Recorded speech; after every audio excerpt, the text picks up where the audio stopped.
Samantalang marami naman tayong korte, ang ating mga huwes ay magagaling. Yes, please, VP po. Yes, thank you, Senator Marcos. Ang gusto ko lang gawin is, unang-una, meron kasing document galing sa ating Pangulo papunta sa akin na sulat, no, na lumabas dahil kinuha siya sa isang lawyers group chat. Hindi namin alam kung sino ang kumuha at inilabas siya. Gusto ko lang na isubmit ito as part of the records of this hearing kasi as a Filipino and as a public official, binasa ko yung ang ating protesta doon sa ICC at yung desisyon ng ICC. At nakita ko na wala talagang jurisdiction. Pero alam ko na merong ginagawang investigation dahil nabibigyan kami ng data or information galing sa mga law offices na ginagamit dyan sa loob ng Pilipinas sa pag-interview ng witnesses. Kaya kinausap ko unang-una ang Secretary of Justice noon. At dahil hindi paiba-iba yung sagot niya sa mga tanong ko, ang ginawa ko ay dumiretso ako sa Pangulo. Kaya yon, nabigyan ako ng sagot ng Pangulo at gusto kong basahin ang kabuuan ng sulat. Nakalagay dito, Dear Vice President Duterte, this is reference to your letter of 4 December 2023 as well as similar letters sent to members of the Cabinet, namely Secretary Jesus Crispin C. Remulla of the Department of Justice and Solicitor General Menardo Guevara on even date. With respect to your concerns, legal or otherwise, on the investigation to be conducted by the ICC into the previous administration's war on drugs, I remain steadfast in my resolve that the jurisdiction of the ICC over the Philippines after the effectivity of its withdrawal therefrom is very much in question. To this end, this government will not assist the ICC in any way, shape, or form. I am certain that all the members of my cabinet, including yourself, will echo my views on this matter. As it is my sworn duty, I will continue to defend and assert the sovereignty of the Republic of the Philippines at all times.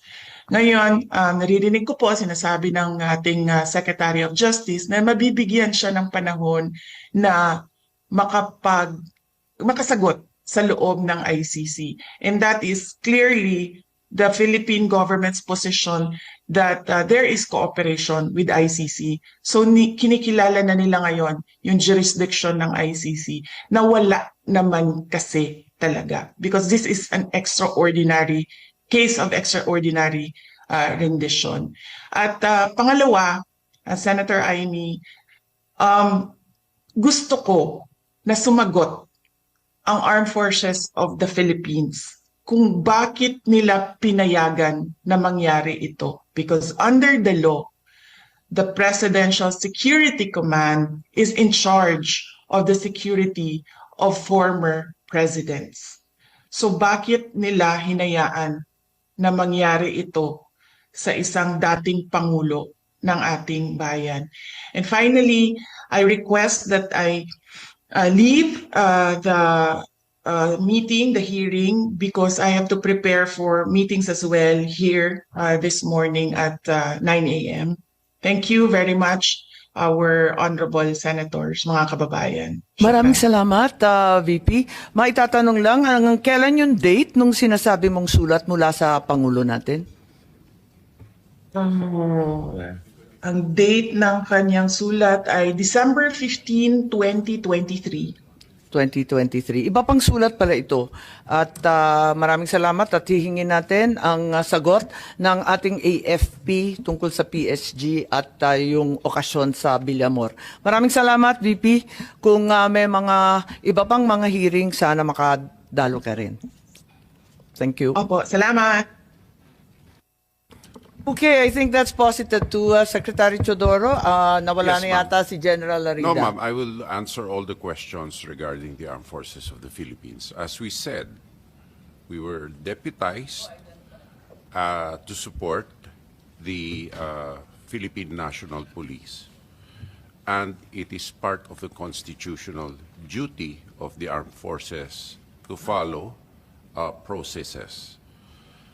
And if we were to question those orders, even under color of law, under color of right, then it would amount to the armed forces acting unilaterally on its own, which is anathema to civilian authority over the military. As we said, our jurisdiction ends in providing support to the Philippine National Police. And with respect to the Presidential Security Command, that is a highly secure unit, and operational security is strictly followed. That ends my response, Your Honor. Yes, nakakapagtaka lang kasi facility ninyo yung Villamor. Ang inimbita namin yung Air Force. Wala po rito. Bakit? Your Honor, because of the fact that we will not go into operational details, and I made the call that the armed forces will answer in the light of our supporting role and not principal role to the Philippine National Police. Yes, pero narito si General Larida. Anong nais niyo yung sabihin? Madam Chair, I defer to the wisdom of the Honorable Secretary of National Defense. That is, the AFP's role is to support the Philippine National Police. Thank you, Madam Chair. Kahit sa Villamor mismo. Kahit sa lugar ninyo mismo, kampo ninyo eh. Yes, sir. Yes, Madam Chair. Ganun. O sige, ganun lang sagot. So, okay. Balikan po natin itong enforceability ng ICC warrant. Sa pakiwari ba ninyo yung nasa constitution natin, yung sinasaad ulit-ulit ng ating Professor Medina, Article 3, Section 2, na kinakailangan may arrest warrant issued upon discovery of probable cause by a judge, a Filipino judge. Sa palagay ba ninyo, yung judge dito kasama na yung ICC judge? Ma'am, we invoke the sub judice rule, ma'am. We cannot answer any more questions relating to the arrest. So sa palagay ninyo, yung ICC, does it have any judicial power in the Philippines? Kasi di ba yung judicial power sa atin, ang klaro-klaro naman, Article 8, ang liwanag, di ba? Supreme Court and such lower courts, di ba? Recognized by the Republic Act 9851. Anong recognized ng 9851? Wala naman sinabi doon tungkol sa judicial. International Tribunal. Sorry? International Tribunal, ma'am. Can I read the provision again into the record? No, we've read it and Yes. we're all very, very familiar. Yes. Opo. So, ang sinasabi nyo, ICC hindi po kasama. Yun lang, yes or no lang po. Basta sinabi yung International Tribunal, it belongs to that class, ma'am. Sa palagay ninyo, International Tribunal, sakop na yung ICC. Kahit Sakop po, sakop. Ito malinaw po eh. Pero Oh. hindi na tayo member, di ba? Sabi ng DFA. Hindi ho naman yung membership ang pinag-uusapan dito eh. Ang pinag-uusapan po dito, crimes against humanity. International humanitarian law. Pero nagkasundo na tayo. Murder po ito, murder, executions, extrajudicial killings. Ito po yung sinasakop ng IHL mo. Sige. Balik tayo sa Prosecutor General kasi agree to disagree na naman tayo. Even if Secretary Remulla in his budget hearing asserted that a local court action was necessary in order to enforce an ICC warrant, you proceeded to take part in the serving of the warrant and arresting PRRD. Andito ba yung prosecutor natin? Ma'am, he had to attend to something very important in the office. That's why I was the one who So you volunteered to go confirm there. that even though there was no local court action, you went ahead with this anyway? Yes, ma'am. Yes, of course you can. Confirm. But ma'am, can we lessen our discussion on this because it's sub judice, ma'am. It's a subject of a habeas corpus case in the Supreme Court, which the children of the former President Duterte themselves filed. Yes, we're well aware of the consolidated cases. Was this warrant presented to PRRD at the time he was arrested? Kasi may katanungan, di ba? At may sinasabi si Attorney Medialdea na hindi daw pinakita sa Pangulo. Pwede bang may sumagot? Si General Torre, mukhang kabisado niya. Siya yung nasa video eh. Again, ma'am? Hindi. Yung warrant nung natanggap ninyo yung warrant, naipakita ba yung ICC warrant sa Pangulo, kay Pangulo Duterte? Pinakita ba ninyo sa kanya? Nung inaresto siya, di ba, obligado kayo magpakita ng warrant. Yes, ma'am. Anong pinakita nyo? Right at the tube, ma'am, the Yusik Nikiti, together with PG Fadulion, together with me, gave them the electronic copy through retired General Muntiagudo, ma'am, because that's their condition. They don't recognize the diffusion order. They really want to have a copy of the warrant. That's why soft copy was given to them on the tube. And a hard copy was printed and later on received by Attorney Delgra in the 250th wing, sir. 250th wing, ma'am. May pagkakataon ba si former president na basahin to? Kasi ang pagkaintindi, hindi. Tingnan natin muna yung video kasi mas maliwanag doon.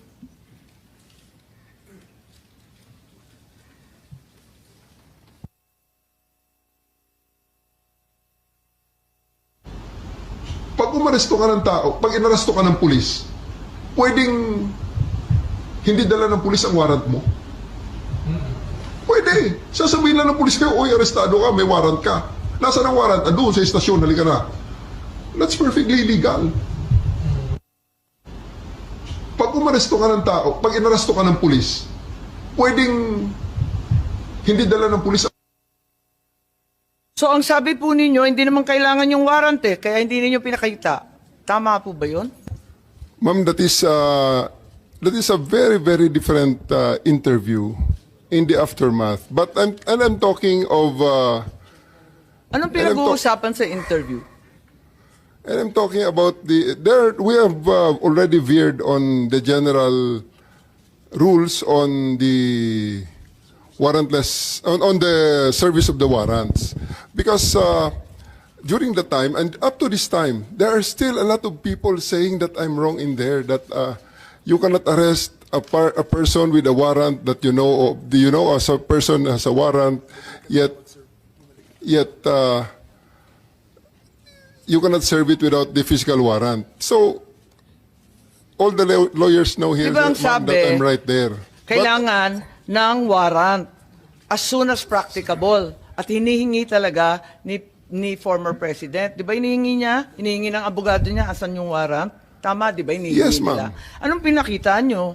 We gave them the electronic copy of the warrant and it was given to them by Yusek Nikiti together with PG Fadulion. It was received by Yung General warrant, anong klase yung Monteagudo. itsura ng warrant? ICC, Interpol? It's an ICC warrant, ma'am.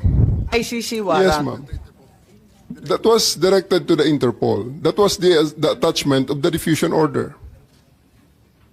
Pero ayon sa ating batas, di ba, napakaliwanag naman na yung court o judge, kinakailangan Pilipino. Di naman sakop noon yung Interpol, yung ICC. Bakit naging warrant rin sa Pilipinas yun? I will defer the answering to that question to the DOJ, ma'am, because I was with the DOJ during the time, and it was the DOJ... Hindi nandun si Prosecutor Fadulion Ikaw naman Yes, ma'am. bumasa ng Miranda rights, hindi man lang yung prosecutor. Tinikoberan mo na yung papel ng DOJ, kaya sumagot ka ngayon. Ma'am, we're talking situation in the tube. Hindi, sinabi mo kasi, ang liwaliwanag, sinabi mo, hindi naman kailangan ng warrant eh. It's a different matter, ma'am. Altogether different matter. Bakit? Ilang warrant ba yan?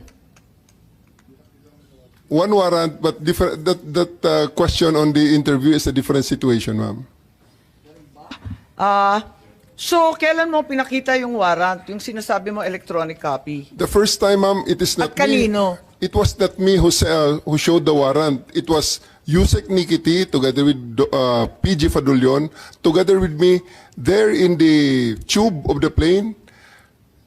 The former president is still there inside the plane. It was given to retired General Monte Agudo, who is with the party. And because during the time, E.S. Mijaldea and the wife and Attorney Delgra had already went back inside the plane and told us, hindi kami lalabas kung wala kayong maipakitang warrant. Kaya nga, so, when was the accused finally shown the warrant of arrest? Di ba dapat as soon as practicable ang sinasabi? Kailan mo pinakita mismo kay former president? I believe, ma'am, the electronic copy is already acceptable now in the rules of court. Yun na nga, pero pinakita mo ba kay Presidente Duterte? It was not me who they invited inside the plane. It was the PCTC through General Alcantara, whom they invited inside the plane, showing to them and explaining to them the warrant. Ganun ba? Napaliwanag ba ninyo, Executive Director Alcantara? Kasi parang ang bilis-bilis lang naman ninyo dun sa eroplano. Ang nakita naming final warrant, 15 pages po. Ganun lang kabilis na nabasa Tama po yung kaagad? 15 pages po, pero i-present po namin kay President Duterte na nasa Nabasa niya lahat, 250. 15 pages? Ang bilis-bilis lang lumabas eh. Oh, hindi po niya nabasa yun. Hindi niya nabasa. Oo, hindi niya. So, bakit Doon po namin present sa kanya. kaya nga, pero ba't hindi niyo pinagbigyan na basahin? Kasi karapatan talaga ng akusado at ng arestado yan, di ba? At that point in time, ang may kopya po ng warrant ay si General Alex Monteagudo. Nagbabapiring po sa telepono niya. Matagal pong mabuo dahil Siyempre, nasa airport. Oo, kaya Tapos nasa loob kaya ng nga po. aeroplano. Kaya So, nga sa po madaling sabi, Kaya nga po nag-print kami ng hard copy. So pagdating po sa 250, doon na binigay sa kanila yung warrant. Madam Chair, just on the warrant. yes, Senator Cayetano, please go ahead. Just one insight on the warrant and just to bolster my point kanina na bakit mas maganda na or bakit essential for me my local court, no? If you look at paragraph 12, before you look at it, can anyone in the room here tell me, I know the former president was accused of extrajudicial killing, of crimes against humanity. Pag sinabi yung torture, pwede kasing bago mo patayin, di ba? Pwedeng emotional torture, pwede mong gulpihin torture. So, included na yan. But does anyone here, can anyone tell me here that during his 6 years and before that, he was accused of ordering or himself raping people? Diba? I do remember malaking issue about his statements about a missionary who was raped and inexplain niya yon na frustrated, galit siya. But is anyone here accusing the former president of raping or ordering the rape? Parang wala naman, di ba? Okay. If you look at, dahil walang, just for the record, Madam Chair, dahil wala naman nagtaas ng kamay or nagsabi, paragraph 12, the chamber notes that the prosecution alleges, let me say it again, the chamber notes that the prosecution alleges that some acts amounting to crimes against humanity of torture and rape under Article 7, subparagraphs 1 ba yan, F, 71, G of the statute were committed as a widespread and systematic attack against the civilian population. Ulitin ko the chamber notes that the prosecution alleges. So the prosecution in the ICC alleges that some acts amounting to crimes against humanity of torture and rape were committed as part of a widespread and systematic attack. For me, it's the first time I read that someone was accusing the president, the former government. But if you look at the last page of the warrant, or second to the last page, page 14, no? Issues a warrant of arrest. So, for these reasons, the chamber hereby issues a warrant of arrest for Rodrigo Roa Duterte, born on 28 March 1945, for his alleged criminal responsibility pursuant to Article 25, Paragraph 3, Paragraph A of Statute for the Crime Against Humanity of Murder, pursuant to Article 7(1)A, wala yung G na rape, committed in the Republic of Philippines during the relevant period as set forth in this warrant of arrest. So I just want to make this point, Madam Chair. So kung sa akin nangyari to, pupunta ako sa Philippine Court at sasabihin ko sa Philippine Court, Sir, makita mo naman, sa Marites at Chismis kinuha ng prosecutor ng ICC. Padadala mo ako doon, pinakamaikse, 4 to 6 years yung hearing, deprived of liberty. Eh yung prosecutor mismo nag-allege ng rape. The harshest critics of President Duterte accuse him of being insensitive to women, saying misogynist, masama yung ano, etc. And I won't defend him there. It's on the record, di ba? And also accused him of being insensitive to a foreign national who was a missionary here who was raped. But I haven't heard na inaccuse siya ng rape or ordering rape. Ang alam ko nga, galit na galit siya pag ministreat yung mga kababaihan. So, dun pa lang, questioning ko to before a Philippine judge. Kasi, kawawa naman ako pag nandun. So that's my point. So, the second point I just want to make kay SOJ is, I personally will respect its sub judice because this case in the Supreme Court is so important. But just for the record, nag-rule na rin, kung hindi ako nagkakamali, nag-rule din ang Supreme Court dyan na we cannot stop the hearing or we can continue kahit na sub judice. But he's not asking naman to stop the hearing. He's just saying, can we be sensitive to that? Because they're going to have to put their position on paper and present it before the Supreme Court. So, mamaya, Madam Chair, more factual na lang yung mga tanong ko rather than issues para yung facts naman, SOJ is not naman under dispute, di ba? And will help us pa nga sa doon. But this is just an example. And I just read this morning, pero nagulat lang ako doon na yung prosecutor pala may ganun allegation, no? Oo. Kaya nga nagkagulantaan. Palibasa, nakita natin yung warrant much later. Did any one of you, General Marbil, General Torre, meron ba kayong hawak na ICC warrant of arrest at the time of his arrest?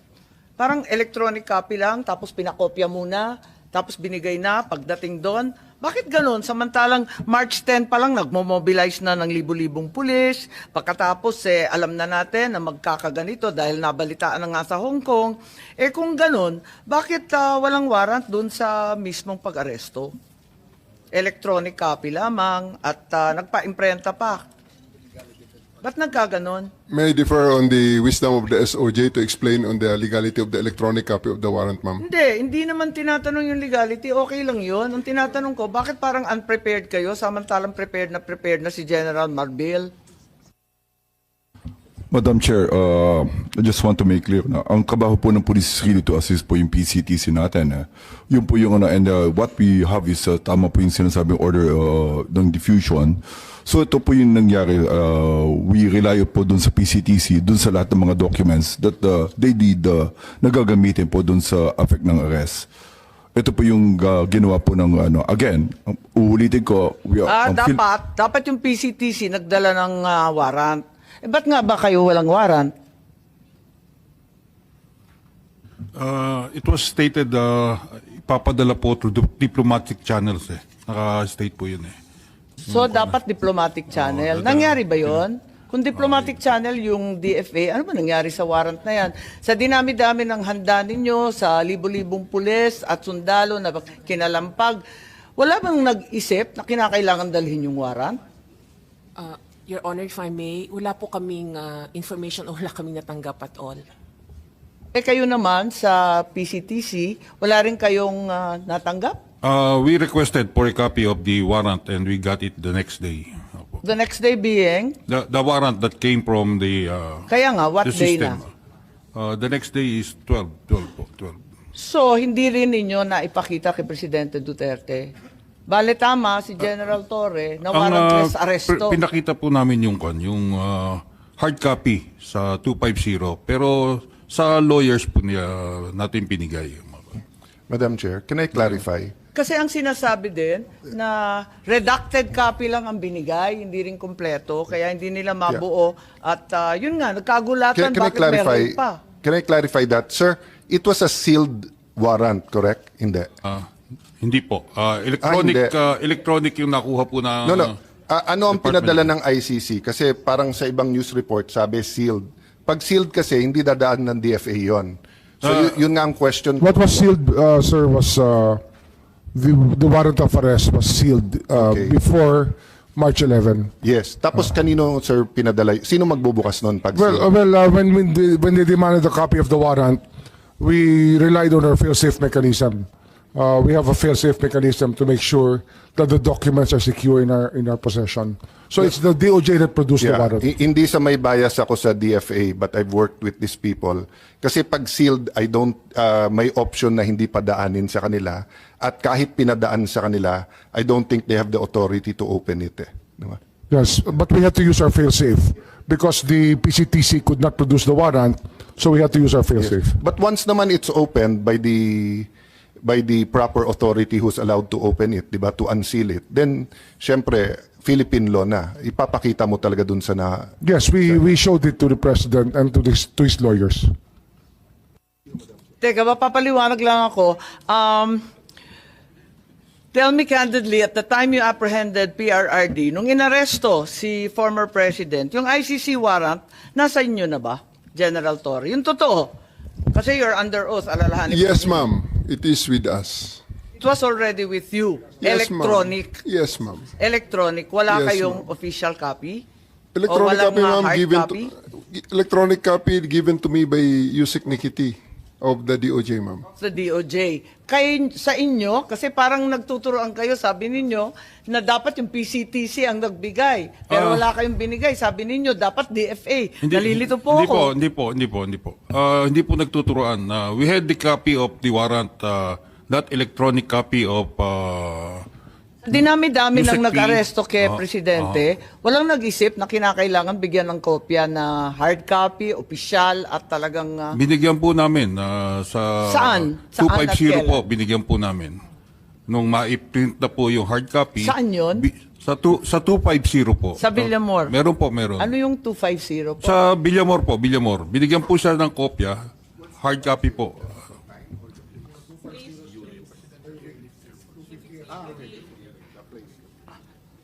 So, nandun. Anong oras? About shortly before 12 po. Around 12, around noon at that time po.